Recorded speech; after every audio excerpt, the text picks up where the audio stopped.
श्री स्वामी समर्थ. आपल्या सर्वांचे माझ्या यूट्यूब चॅनलवर अगदी मनापासून स्वागत. स्वामी महाराजांच्या कृपेने आपल्या सर्वांच्या सर्व इच्छा मनोकामना पूर्ण होत ही स्वामींचरणी प्रार्थना करते आणि आपल्या आजच्या या व्हिडिओला सुरुवात करते. आपले हिंदू धार्मिक मान्यतेनुसार एकादशी तिथी भगवान विष्णूंशी संबंधित आहे. वास्तविक एकादशी तिथी ही भगवान विष्णूंना अत्यंत प्रिय आहे असं म्हटलं जातं आणि यामुळेच या एकादशीचं व्रत सर्व व्रतांमध्ये विशेष आणि प्रभावी आहे. दुसरीकडे पौराणिक मान्यतेनुसार एकादशीचे व्रत पाळणाऱ्या व्यक्तीला कधीही त्रास होत नाही, कारण या व्रताचा महिमा खुद्द श्रीकृष्णाने युधिष्ठिराला सांगितला होता. एकादशीच्या व्रताच्या प्रभावामुळे व्यक्तीला मोक्ष प्राप्त होतो व सर्व कामे सिद्धीस जातात. दारिद्र्य दूर होतं, अकाली मृत्यूचे भय राहत नाही, शत्रूंचा नाश होतो, धन ऐश्वर कीर्ती पितरांचा आशीर्वाद प्राप्त होतो.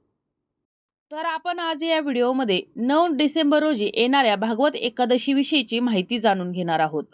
या भागवत एकादशीला आपल्याला पिंपळाच्या झाडाला एक वस्तू अर्पण करायची आहे. ही वस्तू अर्पण केल्यानं आपल्यावरती कितीही मोठं संकट असेल, कितीही मोठी अडचण असेल, गरिबी असेल, तर ती सर्व दूर होऊन आपल्या मुलांची, पतीची, घराची भरभराट होणार आहे. आपल्या घरामध्ये सुखसमृद्धी येणार आहे.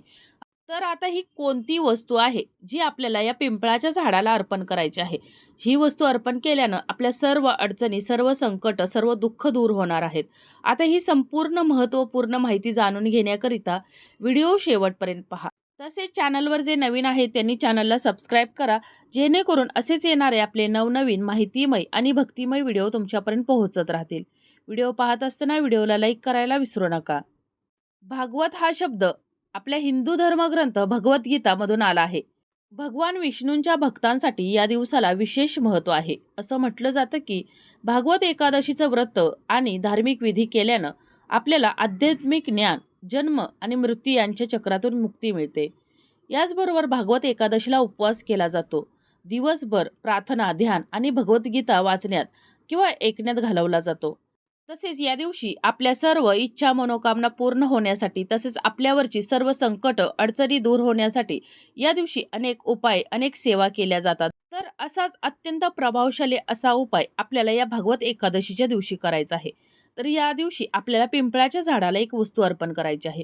आपले हिंदू धर्मामध्ये अनेक वृक्षांची आपण पूजा करत असतो आणि त्यापैकी सर्वश्रेष्ठ वृक्ष आहे पिंपळ. आपले हिंदू धर्मशास्त्रात सांगितल्याप्रमाणे या पिंपळाच्या वृक्षामध्ये अनेक देवी देवतांचा वास असतो आणि म्हणूनच जी व्यक्ती मनोभावे या पिंपळाच्या वृक्षाची पूजा करते, पिंपळाखाली दिवा प्रज्वलित करते, तर त्या व्यक्तीच्या जीवनातील सर्व अडचणी, सर्व समस्या नष्ट होतात. जो व्यक्ती मनोभावे या पिंपळाच्या वृक्षाची पूजा करतो तर त्याला धन, समृद्धी, यश, कीर्ती प्राप्त होत असते आणि म्हणूनच ज्यांना शक्य आहे तर त्यांनी दररोज या पिंपळाच्या झाडाची पूजा करायची आहे आणि या पिंपळाखाली दिवा नक्की प्रज्वलित करायचा आहे. जर तुम्हाला शक्य नसेल तर कमीत कमी शनिवारच्या दिवशी या पिंपळाच्या वृक्षाचा अवश्य पूजन करायचं आहे. आणि आपण जो हा उपाय करणार आहोत तर हा उपाय देखील आपल्याला शनिवारीच करायचा आहे आणि याच शनिवारीच भागवत एकादशी देखील आली आहे. भागवत एकादशी ही भगवान विष्णूंना समर्पित आहे आणि पिंपळाच्या वृक्षाची पूजा केल्यानं संपूर्ण ब्रह्मांडाचे पालक श्रीहरी विष्णू आपल्यावर प्रसन्न होतात. त्याचबरोबर माता लक्ष्मीच्या कृपेने आपल्या सर्व इच्छा मनोकामना पूर्ण होतात. त्याचबरोबर आपले पूर्वज, आपले पितर देखील आपल्यावर प्रसन्न होतात आणि पितरांच्या आशीर्वादाने आपल्या जीवनातील सर्व समस्या, सर्व अडचणी, सर्व दोष दूर होतात. तर आता आपण हा भागवत एकादशीला जो उपाय करणार आहोत तर आता तो उपाय कसा करायचा आहे ते पाहूया.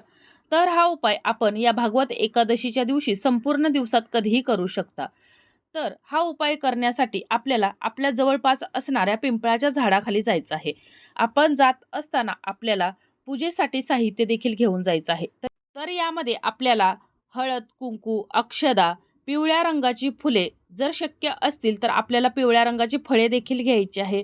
त्याचबरोबर आपल्याला कणकेचा दिवा लावून घ्यायचा आहे. आता हे कणकेचा दिवा बनवत असताना आपल्याला या कणकेमध्ये आपल्याला हळद मिसळायची आहे आणि याचा आपल्याला दिवा बनवायचा आहे. हा दिवा बनवत असताना आपल्याला भगवान विष्णूंच्या ओम नमो भगवते वासुदेवाय नमः या महामंत्राचा जप करत करत आपल्याला हा दिवा बनवायचा आहे. तर आता आपल्याला या पिंपळाच्या झाडाला एक वस्तू अर्पण करायची आहे. ही वस्तू अगदी साधी आणि सोपी वस्तू आहे. तर त्यासाठी आपल्याला एक तांब्यावर पाणी घ्यायचं आहे आणि या पाण्यामध्ये आपल्याला चिमूटभर हळद मिक्स करायची आहे, मिसळायची आहे आणि यामध्ये आपल्याला पिवळ्या रंगाची 1 ते 2 फुलं देखील टाकायची आहेत. त्याचबरोबर आता जो आपण दिवा लावणार आहोत, तर हा दिवा लावत असताना या दिव्यामध्ये देखील आपल्याला भगवान विष्णूंना प्रिय असणारी वस्तू टाकायची आहे. तर ती म्हणजेच आपल्याला पिवळ्या रंगाची जी मोहरी असते आपल्या मसाल्याच्या डब्यामध्ये, तर ती मोहरी, चिमूटभर मोहरी आपल्याला या दिव्यामध्ये अर्पण करायची आहे. त्याचबरोबर त्यामध्ये आपल्याला चिमूटभर हळद देखील टाकायची आहे आणि आपल्याला मोहरीच्या तेलाचाच दिवा या पिंपळाच्या झाडाखाली लावायचं आहे. जर तुम्हाला शक्य नसेल मोहरीच्या तेलाचा दिवा लावणं, तर तुम्ही देशी गाईच्या तुपाचा देखील लावू शकता. पण शक्यतो मोहरीच्याच तेलाचा दिवा हा पिंपळाच्या झाडाखाली लावला जातो आणि म्हणूनच आपल्याला हा दिवा लावायचा आहे. त्यानंतर आता आपल्याला हे सर्व साहित्य घेतलेलं आहे, तर हे सर्व साहित्य घेऊन आपल्याला पिंपळाच्या झाडाखाली जायचं आहे. अगदी मनोभावे पिंपळाच्या झाडाची पूजा करायची आहे. त्यानंतर आपण जो दिवा नेलेला आहे, तर तो दिवा आपल्याला पिंपळाच्या झाडाखाली लावायचा आहे आणि हा दिवा लावत असताना ज्या वस्तू आपण घेतलेल्या आहेत, हळद आणि चिमूटभर पिवळी मोहरी, तर त्या वस्तू आपल्याला या दिव्यामध्ये अर्पण करायच्या आहेत आणि असा हा दिवा आपल्याला पिंपळाखाली प्रज्वलित करायचा आहे.